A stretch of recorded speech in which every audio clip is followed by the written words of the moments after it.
Once we've separated the hand from the foot bones, the next thing to do is reconstruct the hand and lay them out in correct anatomical position. So I lay them out so that I've got my left hand and my right hand as I'm looking at them.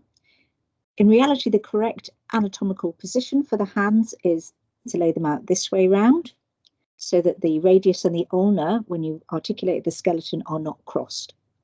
However, I learned to lay out my hands this way, which is supposed to be the incorrect anatomical position, but it's the way that I've learned, so that's how I'm going to show you how to do it. I don't mind which way you elect to lay out your hands. So the first thing to do is to separate the different types of bone from the hands. So we want to take out the little carpal bones, these little irregular bones. We'll take these out, we'll put them to one side, and in the following video I will show you how to lay these out correctly and side them. So I'm just checking I have these little guys. Okay, so I'm going to put those to the side and we'll come back to those later. Right, the next thing to do is to take out the metacarpals. So these are quite obvious, they're the very long ones. Okay, the longest bones, and they have a round head and a base, usually quite a square base. Okay, so they're quite distinctive. So we'll take all of those out of the pile. This one is a shorter, fatter one. This is the thumb, or the first metacarpal. So I'm taking those out first, put them in a pile. That's them. Then I'm left with the phalanges, and there are 3 different types of phalanges. We have the proximal phalanges, proximal phalanx, intermediate phalanges, intermediate phalanx, and the distal phalanges, distal phalanx. And they basically make up the knuckles where they join. Okay. So first you want to find the proximal phalanges, which articulate with the metacarpals. So they are, as I said in the previous video, very rectangular and long, and they have a round base. That's how you recognize them as the proximal phalanges. They have a round base because they articulate with the head of the metacarpals, which also has a round base.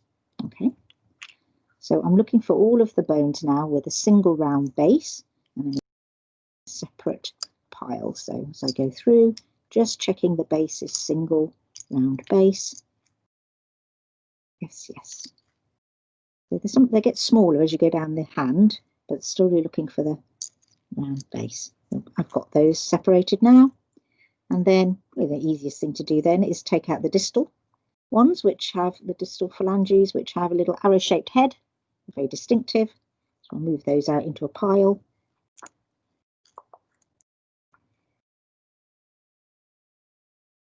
Like that. And then what I'm left with are my intermediate phalanges, and they are distinguished by the fact that the base, they have a double head. The reason they have a double head is because they articulate with the head of the proximal phalanx, which is a double head. Can you see that? Okay, so move those to the side. Then the next thing to do, and being systematic about it helps you get through doing the hands, is to take the metacarpals. We'll start with these. I'm going to pair them up, and I'm pairing them up by size and shape. Most importantly, I am looking at the base of the metacarpals and the facets, the flat articular surfaces. They're all in different shapes, and these will help you reconstruct the hand. Also, if you've learned the facets, you'll be able to take a single bone and side it and identify which one it is based on the facets alone. So it's important that that's what you concentrate on when you're trying to learn the hands and feet. Okay, so now I've laid them out so that the same shapes together. Those are in a pair. That's good. Then I'm going to do the same for my proximal phalanges. Lay them out.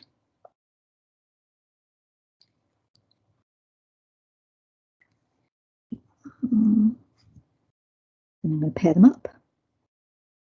And small ones, usually for the fifth.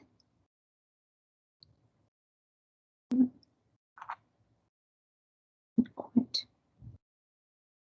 Yes. Yes. Yes. Okay, so now paired those up. I'm going to put them to that side. I'm going to do exactly the same with the intermediate ones. Lay them out so that I can pair them up. Pair, pair. Check that you've got them right. Okay, the pairs. And you can even do the same.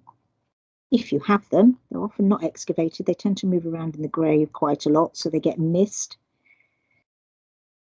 The little arrowheads.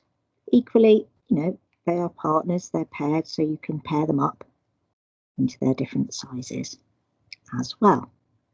Okay, so once we've paired them up, that just makes things easier when you come to articulate the hand. So the first thing we want to do is separate the left and the right hands. Okay, so when we're laying it out, we've got the left and the right hands correctly. So I always start with the first and the fifth because they're the easiest ones to identify, and then you only have the three in the middle to worry about after you've done that. So the short fat ones are the first metacarpal or MC1. If you look at the base, it's pointing off into a particular direction, and so when you look at it face on, you look at the shape of where it's curving off to. This is curving off to the right. This tells me that this is the right metacarpal because the base is curving off to the right, and that's the left one. So I'm laying them out like they're my hands, yes, left and right. Then I want to find the fifth. Now the fifth is easy because it has one articular facet, a smooth flat surface to articulate with the fourth, but it has nothing on the other side, on the outside, because there's no finger for it to articulate with. Okay, so you're looking for a bone that at the base has a facet on one side and nothing on the other side. They also get smaller as they go down, so that helps you as well. So you're looking for one of the small ones. So these two are quite small, about the same size, but one will be the fourth and one will be the fifth. Now, this one has, I hope you can see, a moon-shaped facet. See that on this side? That's the facet. That flat surface there, the moon-shaped facet. But on the other side, it has no facet, just a rounded profile, okay, and no smooth area. So that's obviously the end of the bone, and that articulates with a facet. So if I think about it on my hand, it has to be this side, okay, which is my left hand. So I'll move that over, that's my left. And then I've already paired them up, so I only need to do that once, and I've identified it. That's my right. Okay, so we're on our way now, left and right. Then you want to find the second metacarpal, and that's very distinctive. It has a love shape, love heart shape base. Okay, so I remember this as in I, which is the first metacarpal, love heart shaped base, laying out hands and feet. Okay, so there we have the love heart shaped MC2. Now, if you look at it, you can see it's got one part of the love heart is elongated, so it's longer than the other. So that bit is longer than that side, yes? So the short side of the love heart articulates with the thumb. It doesn't really articulate very well at all because the thumb is much lower because it gives us our dexterity to have the thumb lower than the second finger. So you're looking for a very short, sometimes it only has a tiny little facet. The short side articulates with the thumb, so that one goes on that side, and then the short side of this love heart is on that side. So I'm reconstructing that there. Okay. Then you are looking for the third. This is my favourite articulation of all. So the third has an elongated side and a shorter side. It's not a love heart though, it's not the love heart shape. Okay, so you can distinguish it from the second. But the elongated side is important. Well, the elongated facet, see that? That smooth surface there. That long side articulates with the long side of the love heart. So and it goes together like that. My favourite. Such a lovely articulation. See that? Okay, and we've already paired them up. So again, the long side goes with the long side of the love heart there. Then we've only got one left to worry about. So remember when we laid out the fifth, we noticed that there was a moon-shaped facet on that side. When you look at the third, you'll notice there was double facets on one side on the shorter side, as well as that long facet for MC2. So these double facets there. So when you look at the fourth, you see that it's got a moon-shaped facet on one side, see it? And a double-shaped facet, two double little facets on that side. The double facets have to articulate with the fourth, so they go there, and then the fifth like that. Okay, so it's all about the distal facets. Can't emphasize that enough.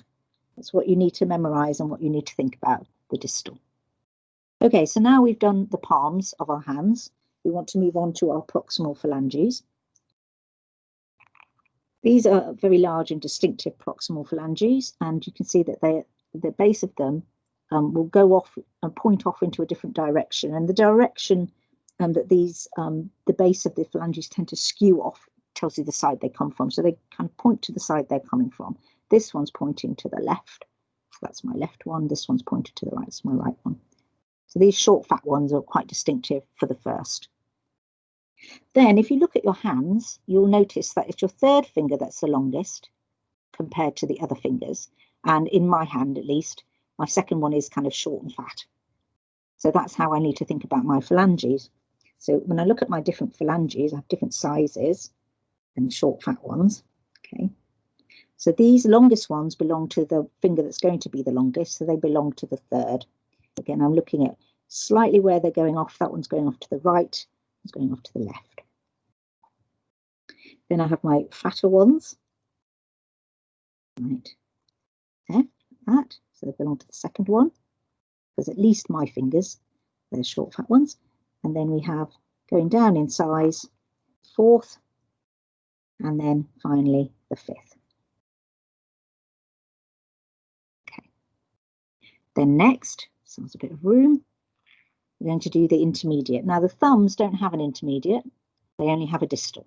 Okay. If you think about your knuckles on your finger, you've only got one knuckle, as opposed to the two that you have on your fingers. Okay. So again, same principle. The longest ones belong to my third finger, then the fat ones for the second finger, and then going down in size.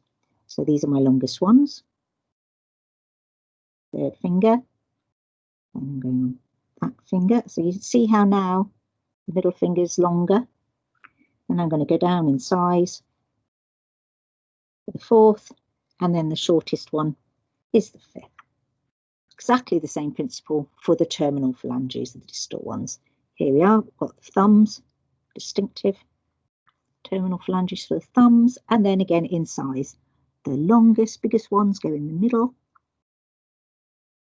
Then we have the next size, the second, and then we get smaller for the fourth, and teeny tiny for the fifth. So there you have it. The hands laid out in correct anatomical position.